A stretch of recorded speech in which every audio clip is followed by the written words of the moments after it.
தூரிகை ஸ்டுடியோல இருந்து நம்மளோட ஜியோட போட்டோ வந்துருச்சு. ஸோ ஜியோ உங்க எல்லாருக்கும் தெரிஞ்சிருக்கோம், recent rescue. She is no more. So அவளை நம்ம வீட்டில் தான் அடக்கம் பண்ணியிருக்கோம். அவளுக்கு ஞாபகமா எல்லா டாக்ஸோட நாங்கள் ரெஸ்கியூ பண்ண எல்லா டாக்ஸோட ஃபோட்டோஸும் நம்ம வீட்டில் சாமியை கும்பிட்றது நம்மளோட வழக்கம். ஸோ ஜியோட ஃபோட்டோ ஃப்ரேம் வந்து தூரிகை ஸ்டுடியோஸ்லேருந்து வந்துருச்சு. வந்தவாசி எப்படி ஃப்ரேம் பண்ணியிருக்காங்கன்னு பார்க்கலாம். ஓப்பன்.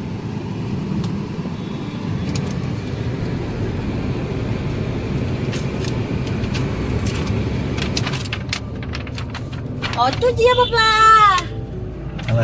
ஜியோ பாப்பா அழகா இருக்கு. அப்படியே ஜியோ பாப்பா மாதிரியே வந்திருக்கு. நாங்க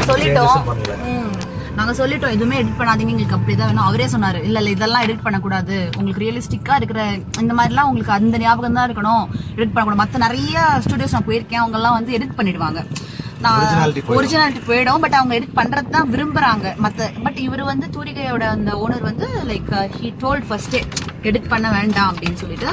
ஸோ கண்டிப்பா வந்தவாசில இருக்கிற மக்கள் தூரிகை ஸ்டுடியோல போயிட்டு உங்களுக்கு வேணுங்கிற சன்னதி ஸ்ட்ரீட்ஸ்ல இருக்கிற தூரிகை போட்டோகிராஃபி ஸ்டுடியோக்கு போயிட்டு உங்களுக்கு வேணுங்கிற போட்டோஸ் எல்லாம் அந்த மாதிரி ஃப்ரேம் பண்ணிக்கலாம். Thank you so much. கதம் இதுவே ஆரம்பம்.